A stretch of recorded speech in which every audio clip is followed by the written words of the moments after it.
Capítulo 9.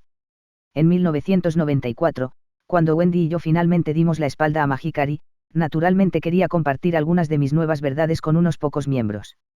Conmovido, me referiría a que todo parecía caer en mi regazo mientras descubría poco a poco los muchos hechos desconocidos sobre Yoshikazu Okada y las organizaciones Mahikari. Para mi asombro, esta sorprendente información fue recibida generalmente con total indiferencia o incredulidad. No importa cómo me esforcé por presentar los hechos, la mayoría de los miembros simplemente buscaban justificar las acciones de Yoshikazu Okada y la organización. Fue entonces cuando comencé a darme cuenta de que todos éramos víctimas de algún tipo de control mental. De alguna manera, sin embargo, había conseguido ver las cosas un poco diferente a muchos miembros. Esto, creo, fue posiblemente el resultado de mi experiencia traumática de tener que identificar los cuerpos de los 5 jóvenes miembros que murieron trágicamente en el accidente automovilístico de 1987. Este hecho inesperado debió haber provocado algo en mi subconsciente, lo que me hizo comenzar a pensar lentamente por mí mismo.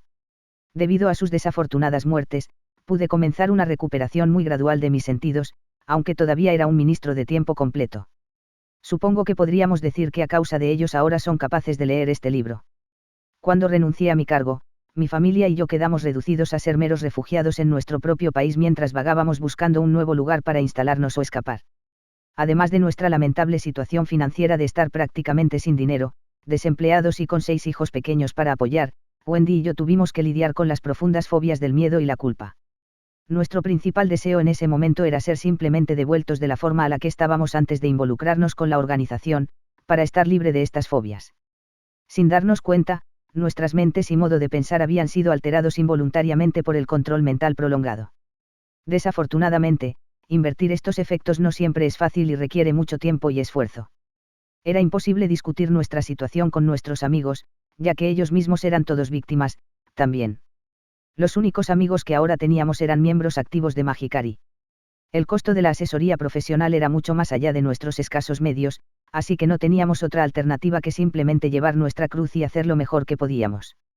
Tenía que llegar a un acuerdo con ese hecho de que yo era un idiota por lo que había hecho y peor aún me había transformado en un monstruo.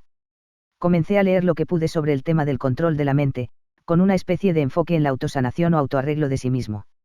Comencé a descubrir que las técnicas que se usaban para adoctrinar a los miembros, como subrayar la importancia de la oratoria emocional, las reuniones de masas, los lemas simples repetitivos, la censura literaria y los rituales, fueron lo que Adolf Hitler y otros tiranos mundiales usaron con increíble éxito para controlar las mentes de naciones enteras. En Mein Kampf, Hitler enseña, la comprensión de las masas es muy limitada y su inteligencia es pequeña, pero su poder de olvido es enorme. Toda propaganda eficaz debe limitarse a muy pocos hechos y debe insistir sobre ellos en consignas. La reunión de masas también es necesaria porque en ella el individuo, que al principio, al convertirse en un partidario de un movimiento juvenil, se siente solo, por primera vez obtiene el cuadro de una comunidad más grande, que en la mayoría de las personas tiene un efecto alentador de fortalecimiento.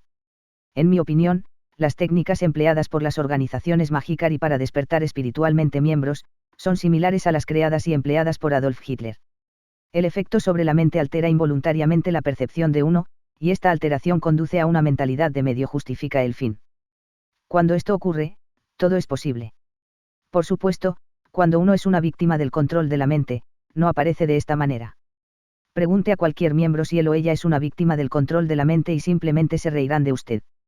Por supuesto, estarán de acuerdo en que el control de la mente es malo, y probablemente sabrán de otros grupos que llevan a cabo la práctica, pero ellos mismos definitivamente no son víctimas. No nosotros. Me recuerdo criticando estas mismas prácticas de la Iglesia de Unificación, más comúnmente conocidas como Munis. Era un conocimiento común entre nosotros que practicaban el control de la mente, y, por supuesto, nunca permitiríamos que tales cosas sucedieran en nuestra organización. Cuando pienso en esas primitivas tribus supersticiosas de Nueva Guinea, los miembros del culto de la carga, como antes solían poner sus ofrendas en las pistas del aeropuerto buscando favores divinos, y cómo me reía. Ahora me veo obligado a cuestionar quiénes son los verdaderos supersticiosos y primitivos. La reciente evidencia preocupante desenterrada por investigadores en Japón revela cómo una montaña sagrada en Japón central cerca de Takayama, y muy cerca del Templo de Oro de Dios, fue adquirida recientemente por Tsukio Mahikari. Parece que cuando esta montaña tan codiciada estaba disponible para la compra, muchos grupos similares compitieron por la propiedad. Pero al estar bien conectado, Tsukio Mahikari se convirtió en el nuevo dueño de la montaña. Será este el sitio de otro templo que espera atraer la atención de un ser celestial japonés. Ahora su parte superior ha sido eliminada, y los investigadores están especulando que, en vista del interés popular reciente en ovnis y extraterrestres, esta es la puerta de acceso de Tsukio Mahikari a los cielos, una plataforma de aterrizaje de ovni quizás. Puedo recordar las enseñanzas dadas por Okada hace muchos años donde él indicó cómo él se encontró recientemente con un experto japonés del UFO, que explicó cómo el aumento reciente de avistamientos indica apenas cómo estamos cerca al extremo del mundo.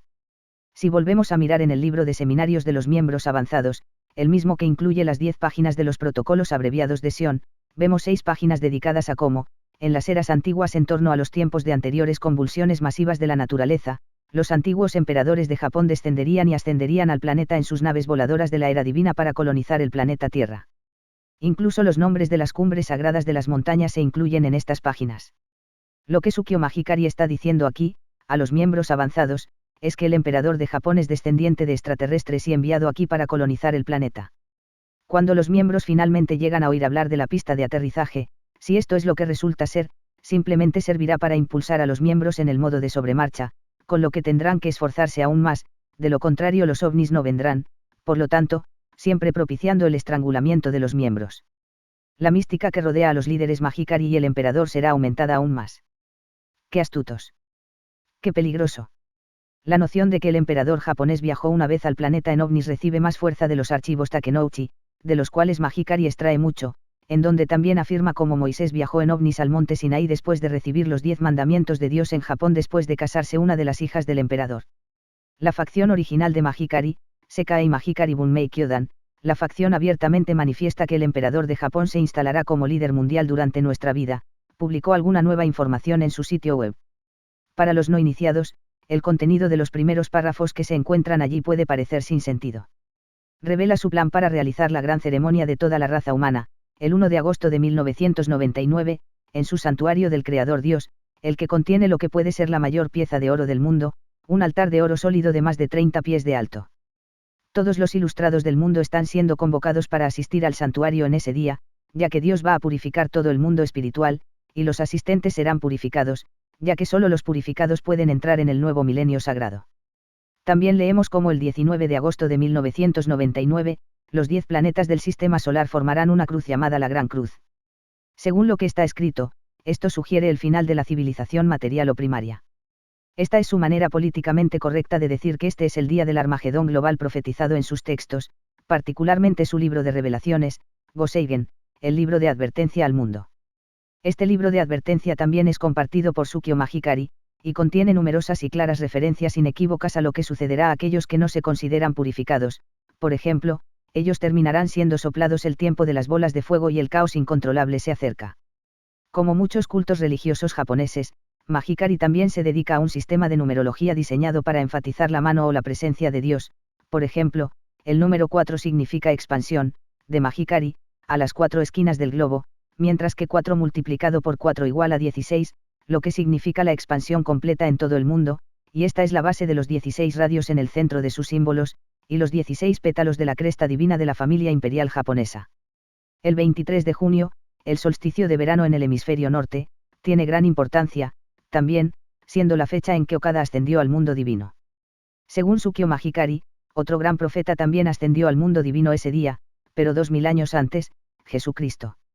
La suma de los números que constituyen la fecha de un día particularmente importante también es de gran importancia, por ejemplo, si se suman los números en ambas fechas en agosto de 1999, se suman 10 y 10. Este es su número que representa a Dios, y el carácter o símbolo japonés para 10 es, una cruz. La cruz también simboliza a Dios en los círculos Mahikari. Lo que esto significa es que las fechas seleccionadas en agosto de 1999 han sido elegidas por diseño como representando el día o días reservados para la llegada de Dios, la segunda venida, tal como está escrito en su numerología. Los miembros dicen que en esos días se planea que su santuario rebose con los fieles, y se espera que decenas de miles, si no cientos de miles, se reúnan para esperar la llegada de Dios. El estudio de su libro de advertencia revela claramente cómo los cultos Mahikari deben pasar por un Armagedón para cumplir con sus destinos, para que los elegidos puedan levantarse y crear el nuevo siglo santo. Lo que estas fechas significan para aquellos que se consideran no purificados, plantea algunas preguntas impensables, pero si debemos creer la advertencia o amenazas de Okada, este es el momento de las bolas de fuego. Afortunadamente para todos nosotros, el 1 de agosto de 1999 ha llegado y se ha ido, pero no se equivoquen, para que estos grupos cumplan sus destinos el mundo debe someterse a un Armagedón. Tal vez una razón por la que Meisan, en sus informes Banjawarn, Bright Skies, escribe en varias ocasiones como Hayakawa, el líder adjunto de AUM, parecía estar trabajando con un calendario apretado, es porque los números de la fecha de la explosión de la bola de fuego Banjawarn 28 de mayo de 1993, suman 10. En mi opinión, la razón principal por la que personas aparentemente normales, bien ajustadas, sanas y bien educadas se unen a Mahikari y grupos similares es porque ven la urgente necesidad de hacer del mundo un lugar más seguro, saludable y feliz. Mahikari promete llevar esto a cabo, además de permitir a los miembros jugar un papel activo en su establecimiento. Al mismo tiempo, defiende las virtudes de una vida sana, por ejemplo, evitando la ingestión de alimentos tratados químicamente y la medicina. Hoy en día la mayoría de los miembros en la base de su pirámide de niveles múltiples se distraen fácilmente al participar en la jardinería orgánica organizada por Mahikari. ¿Cómo puede alguien criticar la jardinería orgánica?, argumentarían. Su ventana abierta en los reinos invisibles del mundo de los espíritus nunca deja de atraer una enorme atención. Incluso los más grandes escépticos tienen difícilmente lidiar con la visión asombrosa de los movimientos involuntarios de la posesión al momento de la purificación. Con todo esto velado en el misticismo oriental, completo con las predicciones de un eventual paraíso en la tierra que se establece, es muy difícil para una persona inquisitiva y bien intencionada resistirse. Dado que su objetivo principal es establecer el paraíso en la tierra, sin indicar exactamente quién reinará sobre este paraíso, es muy importante que las personas que pueden contribuir en gran medida se unan a la organización. Esto resulta en una proporción inusualmente alta de gente profesional y de negocios, y aquí radica su poder para atraer más de lo mismo. Según el psicólogo Liam Festinge, el control de la mente consiste en 3 componentes, conocidos como teoría de la disonancia cognitiva, que son el control de la conducta, el control de los pensamientos y el control de las emociones. Stephen Hassan es posiblemente el consejero oculto más experimentado del mundo, habiendo aconsejado a más de 1000 víctimas de control mental de una gran variedad de cultos. Fue miembro de la Iglesia de Unificación, Munis, durante varios años. Toman su nombre Munis del fundador, el coreano San Myung-moon, quien también afirma ser el Mesías legado con la misión de establecer una teocracia mundial pero bajo su dirección. Stephen Hassan ha publicado un libro, Combating Cult Mind Control, que trata en gran profundidad el problema del control de la mente. En él, discute estos 3 componentes y agrega un cuarto: control de la información. Según la teoría de la disonancia cognitiva de Festinge, cada componente tiene un poderoso efecto sobre los otros 2, cambia uno y los otros tendrán tendencia a seguir, logrará cambiar los 3 y el individuo será barrido. Por disonancia, Festinge explica que el conflicto interno se producirá cuando los pensamientos, los sentimientos o el comportamiento se alteran en relación con los demás.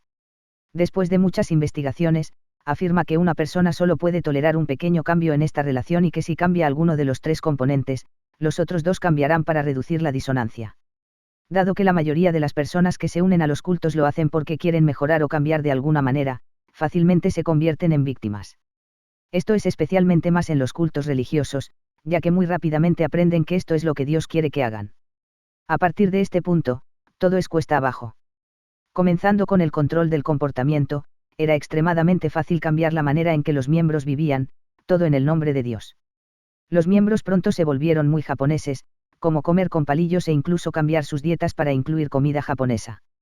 Todos aprendimos a perder nuestra individualidad a la manera japonesa y actuar como un solo cuerpo. Casi todas las tareas dentro de Mahikari no se iniciaron hasta que la necesaria cadena jerárquica de mando se había instalado por primera vez.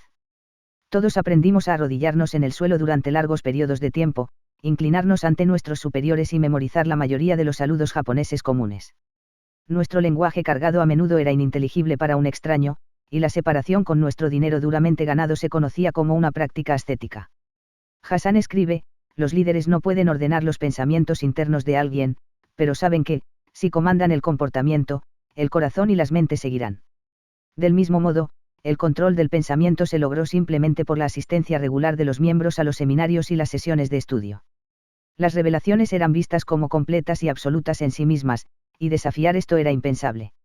Si un miembro tenía dificultades para aceptar un aspecto particular de la doctrina, simplemente reflejaba su espíritu nublado. Tal miembro sería entonces dirigido a trabajar aún más duro para el plan divino. Nos enseñaron que nuestras mentes eran repugnantemente impuras, por lo tanto, solo debemos pensar en cumplir la voluntad de Dios y enfocar nuestros pensamientos sobre Él. Incluso cuando duerme, simplemente soñar con Dios. Los sistemas de creencias de los miembros fueron alterados para creer que eran los únicos que iban a ser salvados en un apocalipsis inminente, ya que este era su destino. Dios los había escogido entre 7.000 millones de personas para realizar la tarea especial de crear el paraíso en la tierra. Sorprendentemente, la mayoría de los miembros ya creían esto en el momento en que completaron su seminario de iniciación de 3 días. Este control del pensamiento es muy eficaz para filtrar dudas o críticas dirigidas a sí mismas, a las enseñanzas, a sus líderes o la organización. Esta barrera autoimpuesta solo permite que entre lo que está de acuerdo con la doctrina, cualquier otra cosa simplemente rebota. Aquí, uno pierde todo sentido de lo que está bien o mal. Todo lo que nos interesa es tamizar la información que nos llega buscando lo que está de acuerdo con la doctrina. Todo lo demás es malo, malo o de ningún valor. Así es exactamente como reaccionaron la mayoría de los miembros cuando compartí gran parte de la información que había acumulado con respecto a los orígenes y motivos reales de la organización. Sus comentarios típicos fueron: no podemos nosotros juzgar, o Dios a veces funciona de esta manera. Siempre vivíamos bajo la amenaza de un inminente Armagedón global, bautismo de fuego. A medida que los años seguían rodando sin que se diera cuenta de que este gran evento había comenzado, simplemente nos dijeron que fue debido a nuestros heroicos esfuerzos en servir a Dios que se había pospuesto por un tiempo, ya que Dios veía ahora la posibilidad de salvar incluso más miembros de la raza humana. En mayo de 1993, Keichu visitó varios lugares de Europa, así como Israel. Durante esta visita se celebró una gran ceremonia en París, a la que asistieron Keichu y varios miles de miembros. Aquí se anunció que debido al aura de Keichu y su unidad con Dios, el agujero en la capa de ozono por encima de Europa había desaparecido.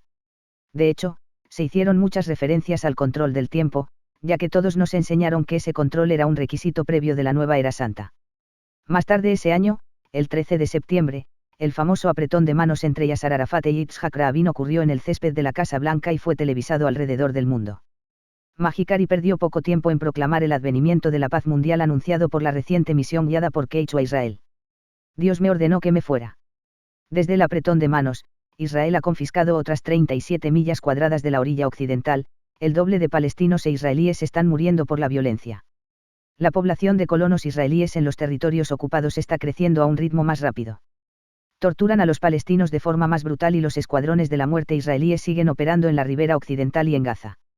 Y recientemente, Rabin fue asesinado. Hoy en día parece que todo el mundo está en desacuerdo con Israel y su ocupación ilegal y el tratamiento de los palestinos, y tal vez con razón. Esta información simplemente rebota a los miembros, ya que es mejor disfrutar de la gloria de ser uno de los seguidores de Keichu. La mayor arma usada en el arsenal de control mental de Mahikari es el control de las emociones de los miembros. Inicialmente, los miembros comienzan a percibir la gran profundidad de sus pecados e impurezas. Estos se han acumulado no solo a partir de las fechorías en esta vida, sino de sus cientos de vidas pasadas. Además de todo esto, hay la suma total de todos los pecados acumulados de sus antepasados y las impurezas, también, y esta pesada carga acumulada ahora debe ser borrada tan pronto como sea posible antes de un desastre. Un desastre puede borrar una fracción de esta carga percibida, pero es mucho más sabio voluntariamente borrarla dedicándose totalmente a servir a la organización Mahikari. De hecho, esta es la única manera en que Dios permitirá que las impurezas de un miembro se reduzcan en el tiempo.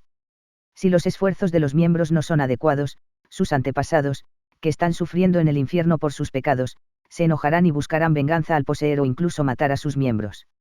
Si no te consiguen, Dios permitirá que otros espíritus resentidos los posean o perturben.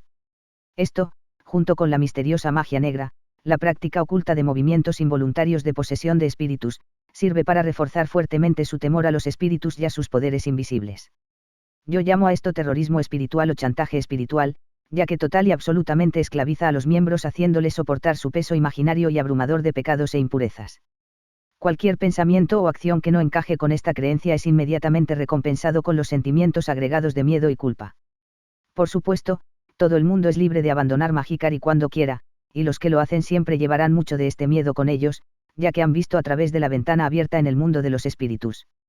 Esta ventana se mantiene siempre entreabierta para que todos la vean, y sirve como un recordatorio constante para todos del poder de lo invisible. Las historias son contadas a menudo en los seminarios y los estudios de los miembros que vinieron al dolor poco después de salir, pero no se menciona nunca a los exmiembros que han prosperado desde entonces. Generalmente, los diccionarios describen a un esclavo como una persona enteramente sujeta a otra. Este significado fue reforzado recientemente en los Estados Unidos en el caso judicial contra Ingalls. Aquí, el esclavo se define como una persona que está totalmente sujeta a la voluntad de otro, que no tiene libertad de acción, pero cuya persona y servicios están completamente bajo el control de otro. Recientemente ha habido acciones judiciales exitosas contra varios cultos religiosos en Australia, el Reino Unido y los Estados Unidos. Los antiguos miembros del culto están comenzando a iniciar acciones civiles por fraude, negligencia, servidumbre involuntaria, acoso, así como demandar por salarios perdidos y por dinero y bienes donados al culto. Por ejemplo, 550 ex-cienciólogos tienen una demanda colectiva de 1.000 millones contra la cienciología. Varios exmiembros de la Organización de Meditación Trascendental también están presentando demandas. En 1983, los Moonies intentaron demandar al Daily Mail de Londres porque publicaron 2 artículos desfavorables sobre ellos. Al final, la corte encontró que los Moonies lavaron el cerebro de sus miembros, y trataron de cortar a la gente de sus familias. Esto se convirtió en el traje de difamación más largo en la historia de Inglaterra y le costó a los Moonies 2 millones en honorarios legales. Una investigación parlamentaria belga sobre los cultos religiosos, realizada en mayo de 1997, afirma, entre otros hallazgos, que Sukio Mahikari practica la medicina ilegal, rechazando ayuda médica y llevando a la muerte. Se insta a los miembros a hacer actividades libres para el culto. Mahikari es responsable de la desintegración de la familia, y es culpable de evasión de impuestos. Cita: está claro que varias organizaciones sectarias dañinas promueven ideas totalitarias que pueden ser consideradas antidemocráticas, como lo afirmamos al examinar los textos básicos de los siguientes movimientos: Ange Albert, Reil, Fraternité Blanche Universelle, Sukio Mahikari, Saei Antaalagi, Nouvelle Acropole y los Testigos de Jehová. Solo recientemente 3 miembros europeos de Sukio Mahikari se suicidaron. Uno era la esposa de un miembro importante del centro de Lieja. Ella deja 6 hijos. Los miembros están desalentados de leer cualquier literatura no aprobada, y los centros se revisan a menudo para asegurar que tal material no ha encontrado llegar ahí adentro. Aparte de las publicaciones de Mahikari, se anima a los miembros a leer solamente los libros seleccionados, tales como los títulos mencionados en capítulo 7 sobre el continente perdido de Mu y Atlántida y el libro de Kido Honda, el futuro curso de Japón, que incorpora extractos de los protocolos de los sabios de Sion. Mi compromiso de 17 años con Mahikari y mi investigación reciente sobre las vidas de otros personajes que se consideraban a sí mismos como dioses o mesías, me hace compartir la misma opinión que Steven Hassan cuando escribe: aunque muchos líderes de sectas quieren y necesitan opulencia material, lo que requieren, en mi opinión, es la atención y el poder. En realidad, el poder puede y se convierte en una adicción extrema con el tiempo. Los líderes de culto desarrollan una necesidad de más y más poder. Una cosa que hace que estas personas se vuelvan tan peligrosas, es su inestabilidad psicológica y el hecho de que realmente creen su propia propaganda. No son solo los estafadores astutos que quieren hacer dinero. Por mi experiencia, creo que la mayoría realmente creen que son Dios o el Mesías o un maestro iluminado. También añadiría que esta necesidad de poder, inestabilidad psicológica y creencia en ser un Dios es como los miembros de Mahikari gradualmente vienen a ver sus necesidades y cualidades en sí mismos. Esto ocurre fácilmente, ya que la propia estructura de la organización está diseñada para permitir a los miembros subir a través de las filas. Así es como Adolf Hitler logró controlar gradualmente las mentes de la nación alemana. Su concepto Führer omnipotente sirvió para instalarlo como un superhumano espiritual, místico que reinaría sobre su pueblo, que a su vez se esforzaría por gobernar el mundo con él. Esta mortal combinación de sumisión al Führer, la creencia en un estatus de carrera maestra, la falta de preocupación por los demás, las extrañas prácticas ocultas místicas y el odio hacia los judíos, envolvió a Europa, Rusia y África del Norte en un holocausto creado por el hombre, millones de vidas perdidas durante un periodo de 6 años. Cuando Hitler se suicidó en 1945, la guerra en Europa ya había terminado. Finalmente, sus secuaces más notorios se suicidaron, fueron ejecutados o encarcelados por las fuerzas aliadas. El espíritu nazi estaba casi destruido, aunque en todo el mundo varios grupos neonazis todavía llevan la antorcha. Esta antorcha también es llevada por las muchas organizaciones ocultas que ahora ganan en renombre, y que todavía se adhieren y siguen muchos de los ideales del Führer. En Alemania, el recuerdo de este holocausto creado por el hombre está consagrado en los diversos monumentos conmemorativos, cementerios y ruinas de los campos de concentración dispersos por toda Europa. Algunos de estos campos de concentración se han convertido desde entonces en santuarios de recuerdo a los 6 millones de judíos que fueron ejecutados por los nazis. Las nuevas generaciones saben lo que su Führer hizo a Alemania y Europa, y cómo y por qué controlaba las mentes de sus padres. En el vídeo World at War, episodio 6, mencionado anteriormente en el capítulo 7, hay algunas escenas que muestran a soldados japoneses de pie en filas, vestidos solo con paños de lomo, cantando continuamente hasta que muchos de ellos parecen entrar en un trance. Otras escenas muestran a soldados japoneses nuevamente vestidos solo con paños de lomo meditando bajo una cascada. Estas prácticas antiguas y obviamente exitosas están diseñadas para alterar los estados conductuales, mentales y emocionales del practicante, en este caso, los soldados. Los miembros de Mahikari también experimentan cambios conductuales, mentales y emocionales, y como Yoshikazu Okada era un oficial militar de alto rango, no es difícil percibir los hilos comunes del neonacionalismo basado en una mentalidad inducida por el culto. Esta mentalidad de culto, fuertemente enfocada en la veneración del emperador de Japón y ultranacionalismo, no se limita simplemente a los restos de la vieja guardia y Mahikari. Si volvemos a referirnos a la teoría de la disonancia cognitiva de Liam Festinge, que estudia la relación entre el control de la conducta, la mente y las emociones, y cómo, si cambia uno de estos, los otros eventualmente seguirán, verá que la reaparición gradual de la adoración del emperador y la noción de que Japón es una tierra divina habitada por personas especiales, son los requisitos previos principales para el estatus de culto. En otras palabras, cualquiera que crea que el emperador es divino, que Japón es una tierra divina, y que los japoneses tienen un propósito o función especial, debe ser considerado como un miembro del culto del Estado sintoísta japonés, una vez interpretado como inconstitucional bajo su nueva constitución. Basándose en estas nociones, Hitler y los oficiales del ejército imperial japonés se dispusieron a conquistar el mundo. Desde 1990, cuando el nuevo emperador Akihito restableció su estatuto divino, la sociedad japonesa se ha vuelto a exponer a una mentalidad cultista patrocinada por el Estado. Hasta 1990, esta mentalidad de culto se limitaba en gran parte a grupos como Mahikari y restos de la vieja guardia, pero debido a sus esfuerzos y el apoyo abierto que ahora reciben del gobierno, sus sentimientos ultranacionalistas pronto comenzarán a impactar más ampliamente sobre la sociedad japonesa. Por ejemplo, mantener un ojo abierto en los medios de comunicación como la disputa entre China y Japón profundiza sobre la propiedad de los pequeños islotes desocupados en el mar de China meridional que Shintaro Ichihara y su banda de demenciales ultranacionalistas están alimentando. El objetivo de Mahikari es establecer una teocracia mundial centrada en Japón. La decisión del emperador y del gobierno de reinterpretar los artículos de la Constitución de 1947, que una vez prohibió tales acciones e ideales, ahora allanó el camino para el derramamiento de ultranacionalismo, que es fervientemente abanicado por cultos tales como Mahikari. Mahikari se ha convertido en un pegamento utilizado para sujetar todas las piezas juntas para hacer una imagen. Las piezas que componen este cuadro consisten en el emperador, funcionarios del gobierno, restos de la vieja guardia, numerosas organizaciones ultranacionalistas y millones de ciudadanos japoneses que creen en el estatus divino tanto de su emperador como de su tierra. El cuadro, por supuesto, es uno con Japón reinando sobre una teocracia mundial. El pegamento en sí mismo ha sido apenas visible, pero más recientemente ha comenzado a establecerse con la solidez de una roca. Lo que hace este escenario particularmente volátil es el hecho de que la historia japonesa reciente hasta 1945 ha sido completamente reescrita, gracias al ejército imperial japonés y otros. El poeta y filósofo estadounidense George Santayana escribe, los que no recuerdan el pasado están condenados a repetirlo. George Santayana fue profesor de la Universidad de Harvard y autor de varios libros esotéricos, incluyendo The Realm of Truth. En una visita comercial a Japón en mayo de 1995, vi al entonces primer ministro de Australia, Paul Keating, apareció 2 veces en la televisión tratando de dar a los japoneses una lección sobre su historia reciente con respecto a su participación en la Segunda Guerra Mundial. En ambas ocasiones, sus discursos advirtieron a los japoneses que al optar por ignorar el pasado era su propio riesgo. Las encuestas de opinión realizadas en 1990 indicaron que 3/4 partes de la población japonesa no deseaba cambiar la situación con respecto a la Constitución de 1947 y la negación divina. Esto significa que aproximadamente 30 millones de personas querían volver al estado divino del emperador antes de 1946.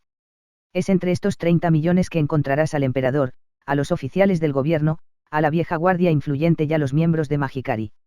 En realidad, este enorme grupo minoritario, sin embargo, forma parte del primer cuarto de la pirámide jerárquica política y cultural japonesa.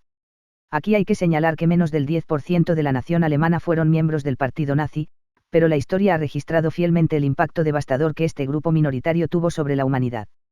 El general MacArthur pudo haber logrado colocar la cabeza de esta pirámide en el hielo entre los años 1946 a 90, pero no cambió la mentalidad de toda la población.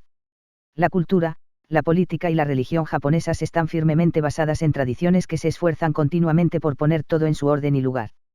Esta tradición eventualmente asegurará que el resto de la sociedad japonesa encuentre una vez más su posición apropiada en la vida dentro de la pirámide jerárquica imperial divina.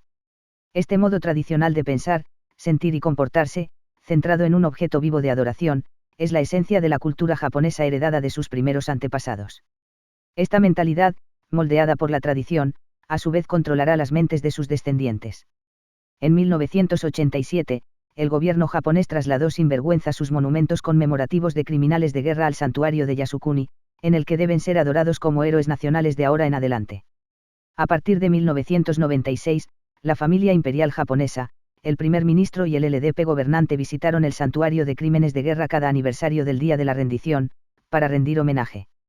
Esto sería lo mismo que el canciller de Alemania hiciera una visita anual a un santuario dedicado a Hitler y sus secuaces. El 28 de noviembre de 1996, la Comisión de Asuntos Exteriores de Japón aprobó una moción en la que se instaba a todos los jefes de Estado extranjeros a rendir homenaje allí también al visitar Japón. Si el emperador mismo desea ser visto como divino o no, no es el tema principal, ya que incluso él nació en esta tradición, y él debe vivir según ella. Es cuando esta poderosa tradición es manipulada por individuos o grupos egoístas, como ocurrió antes de la Segunda Guerra Mundial, y que está ocurriendo de nuevo, es que está causando que las nubes de tormenta oscuras y amenazantes se acumulen alrededor de su monte Fuji sagrado. Es bajo la sombra de estas ominosas nubes que las Naciones Unidas están iluminando un camino para que el Japón se convierta en miembro pleno del Consejo de Seguridad de las Naciones Unidas, una nación con una historia reescrita y manipulada por los que quieren establecer su propia teocracia global. El 23 de noviembre de 1990, el día en que el emperador Akihito realizó la ceremonia de Dai-Yosai, pasará a la historia como el día en que un ser divino ascendió a su trono divino de oro en su lejana tierra divina y miró al mundo y comenzó a reflexionar sobre cómo colocar todo lo que vio en su orden jerárquico correcto.